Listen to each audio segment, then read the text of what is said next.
Coucou et bienvenue de retour sur la chaîne de Anna Da Silva. Aujourd'hui, je vous retrouve pour une vidéo lifestyle. Vous étiez beaucoup avec Pinot.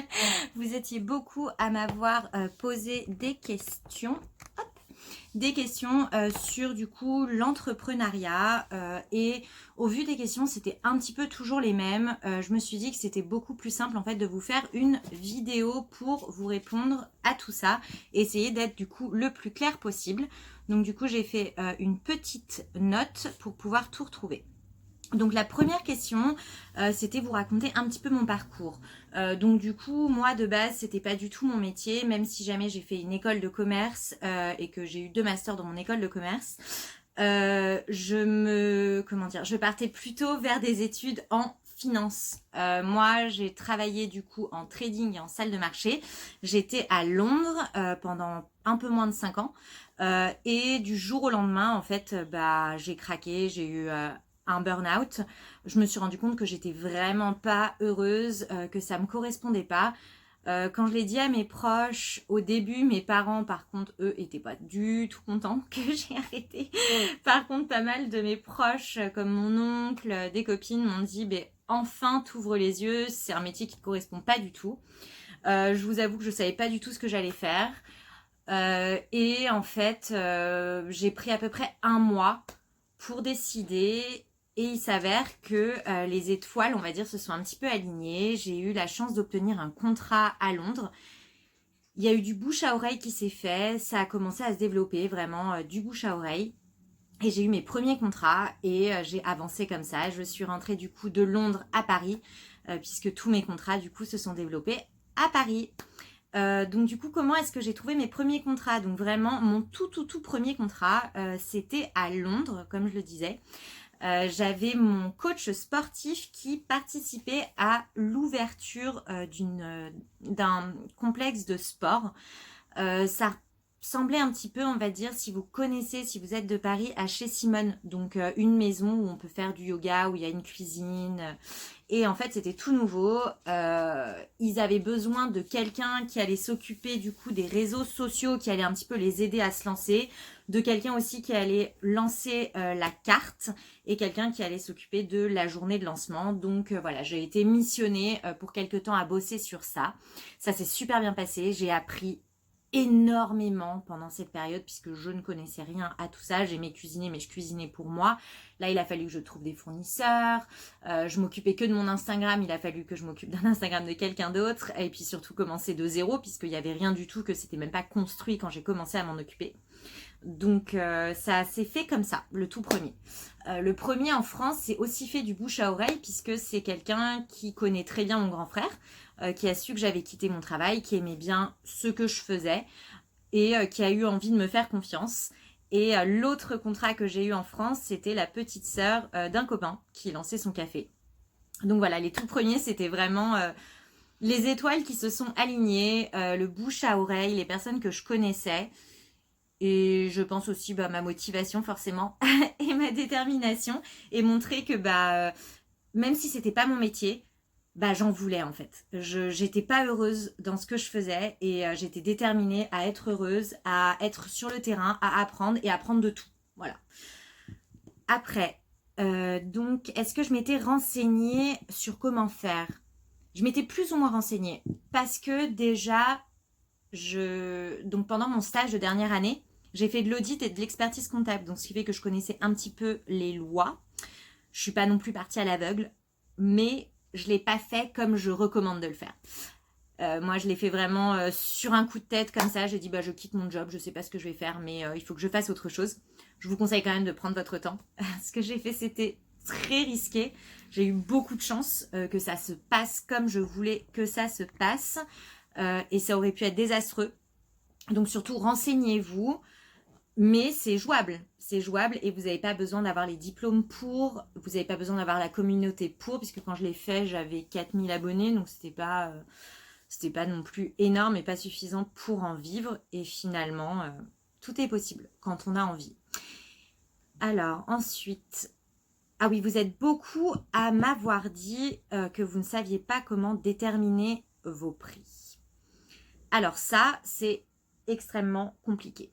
Il faut savoir que vous êtes un petit peu comme un marché de l'offre et de la demande. Vous avez un tarif de base. Pour pouvoir l'établir, il faut que vous essayiez d'établir votre tarif horaire. Donc, vous pouvez vous renseigner sur Internet. C'est assez facile au jour d'aujourd'hui de trouver quand même les tarifs du community management, les tarifs des photos. Tout est vraiment mis à disposition, donc ça, c'est pas compliqué. Et après, quand on vous demande votre prix, vous vous dites, ok, le tarif horaire, c'est ça. Moi, combien de temps il me faut pour pouvoir le réaliser? Et là, en fait, vous allez pouvoir établir votre tarif. Le but, c'est vraiment de prendre la base et vous de réfléchir en amont. Est-ce qu'il vous faut 3 heures? Est-ce qu'il vous faut une journée? Quand vous avez un client, c'est pareil. Avant de donner votre prix, il faut comprendre exactement ce que veut votre client. Est-ce qu'il veut que vous alliez tous les jours sur le compte? Combien de temps par jour il veut que vous y soyez? Et là, vous saurez à peu près le mensuel, combien d'heures vous allez passer, et donc vous multipliez par votre taux horaire. Et forcément, comme on est un marché de l'offre et de la demande, au tout début, vous avez un tarif et plus vous augmentez, plus vous avez des clients, donc moins vous avez de temps à donner et donc votre tarif doit augmenter. Vous ne pouvez forcément pas rester au même prix. Et ça, il faut aussi que vos clients le comprennent. Et c'est toujours compliqué d'aller voir un client qui a voulu vous faire confiance dès les premiers jours et de lui dire là, il faut que j'augmente. Et ça va être à vous de savoir convaincre en fait. Et là, pour fixer aussi vos tarifs, il va falloir que vous preniez confiance en vous. Même si jamais vous avez envie de pleurer le soir quand on est entrepreneur, personne ne vous fera confiance si vous n'avez pas confiance. Si vous pensez que vous n'avez pas les capacités à le faire, si vous pensez que vous n'êtes pas suffisamment doué, personne vous fera confiance et tout ça, ça va dépendre de vous. Donc il faut d'abord faire un gros travail sur soi pour réussir à auto-persuader, même quand vous avez des doutes. Il faut pouvoir persuader. Et ensuite, pour établir du coup vos tarifs, allez vous renseigner sur les prix dans votre zone. Réfléchissez à combien de temps il vous faut pour faire le travail et vous avez votre tarif. Et surtout, n'ayez pas peur d'augmenter et de perdre un client. Ça veut dire qu'il n'est pas capable de voir votre valeur ajoutée. Il ne faut pas oublier que quand on vient vers vous pour vous demander un travail, c'est pas vous qui en avez besoin, c'est l'entreprise qui a besoin de vous. N'hésitez pas du coup à vraiment parler de vos compétences, à montrer ce que vous avez envie de faire et à proposer des projets. Et ils seront du coup beaucoup plus enclins à accepter un budget plus élevé que ce qu'ils avaient pensé. La durée des contrats, alors là c'est complètement variable. Donc je ne vais pas parler du coup de la partie Instagram, mais je vais parler vraiment du profil freelance community management. Donc soit ça va être des missions de minimum 7-8 mois. Je prends jamais en dessous, tout simplement parce que déjà il faut un bon mois pour comprendre comment fonctionne votre client. Après il faut un mois pour réussir à se mettre d'accord sur le type de photo, sur la charte photo. Et ça prend beaucoup de temps, ça va demander beaucoup de testing. Il faut que vous compreniez aussi son marché, comment fonctionne sa communauté, quelle est vraiment sa communauté s'il ne l'a pas. Et puis après, il faut à peu près 6 mois quand même pour voir si jamais votre travail était efficace. Donc je ne prends jamais en dessous de 7 mois parce que ça ne vaut pas le coup. Mais je peux aussi avoir des missions qui sont très ponctuelles pour une demande très précise. J'ai eu des demandes, par exemple, de créer un listing influenceur pour une application qui allait sortir.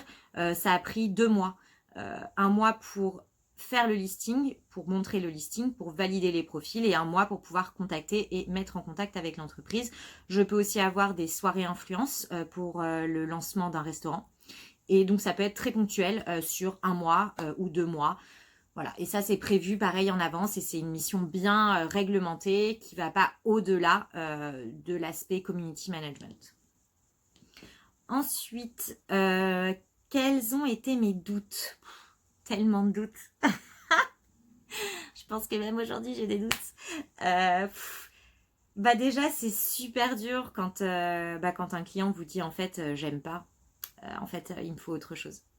Vous vous sentez nul. Et là il faut vraiment prendre sur vous parce que si vous montrez vos doutes, en fait le client il vient vers vous pour une expertise. Si vous n'avez pas l'expertise et que vous montrez que vous avez des doutes et que vous lui demandez l'expertise, dans ce cas-là vous n'avez plus aucune valeur ajoutée. Ça c'est des gros doutes. J'avais aussi des gros doutes. Moi j'ai travaillé en finance. L'aspect du coup financier, l'argent à la fin du mois, c'est difficile, ça fait peur. On se dit mais comment je vais vivre, comment je vais m'en sortir. Et là, c'est pareil en fait, il faut que ça vienne de vous.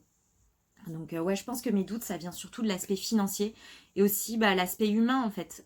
Au tout début, je travaillais tellement d'heures, j'arrivais pas à dire non, j'arrivais pas à dire stop et j'arrivais plus à avoir ma vie perso. Et ça, vous vous dites, est-ce que j'ai fait les bons choix? Est-ce que c'est les bonnes décisions? Je sais que là, j'ai eu des périodes de doute aussi parce que avec Clément, ça se passe bien, qu'on a envie de plus, d'avoir peut-être un enfant. Et du coup, j'ai des doutes. Je me dis, est-ce que j'ai choisi le bon chemin de vie pour ça? Mais après tout, pourquoi pas? Il n'y a pas de chemin de vie, en fait, pour en avoir. Il n'y a pas de vie parfaite, il n'y a pas de temps parfait. Donc voilà, j'ai des doutes, j'ai beaucoup de doutes. Perso, financiers, le temps, mes capacités. C'est du quotidien, mais il faut prendre sur soi. Ensuite, comment je fais pour rester positive? Je vous rassure, je suis pas toujours positive. Hein. Très souvent, je pleure, très souvent, je râle. Plein de fois, je dis, en fait, j'ai fait les mauvais choix, je veux tout arrêter. En fait, je me reprends. Je râle 5 minutes et après, je me reprends. Je pense que pour rester positif, surtout quand on est freelance, il faut avoir des personnes qui vous entourent.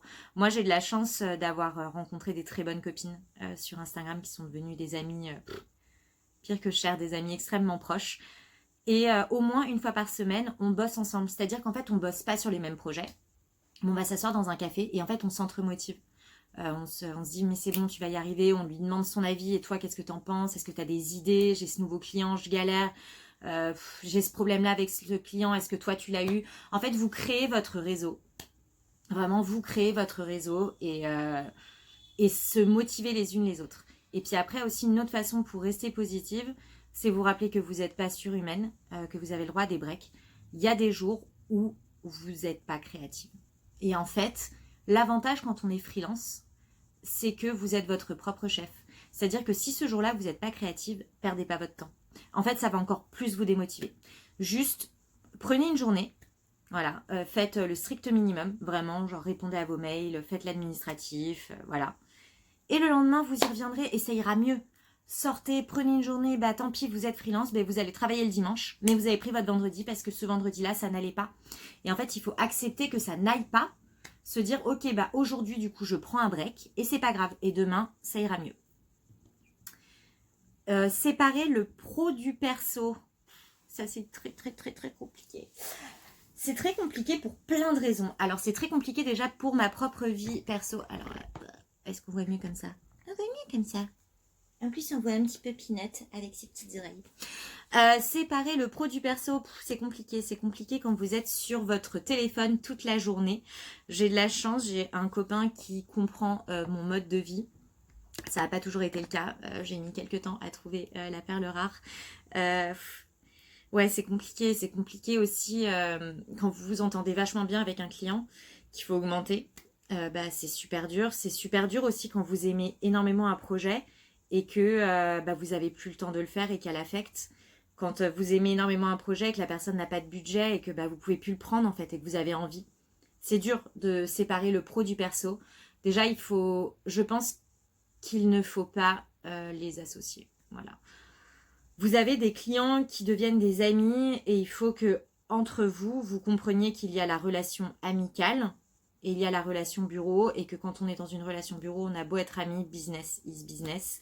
Et voilà, et prendre sur vous, établir bien les bases, choisir votre entourage et aussi vous accorder des temps. Moi, par exemple, le téléphone est interdit dans le lit. Après une certaine heure, je n'y touche plus. Il y a des jours aussi, par exemple, tous les soirs, on sort Peanut tous les deux et en fait, on ne prend pas les téléphones. Aucun de nous deux et ça permet vraiment de faire un break. Le dimanche matin aussi, on n'allume pas avant une certaine heure. Voilà, c'est surtout ça. Et garder, en fait, je pense que le plus dur, c'est de savoir déterminer la limite entre l'intimité et ce qu'on peut partager. Et j'avais écrit d'ailleurs un article sur ça, et je vous remets le lien dans la description. Hop, et ensuite, la dernière question, comment trouver des clients? J'aurais peut-être dû la mettre avant, mais bon, c'est pas grave, je lis au fur et à mesure. Du coup, comment trouver des clients? Donc moi, c'est vrai que ça s'est fait du bouche à oreille. Vous avez aujourd'hui des super applications. Déjà, vous avez Instagram.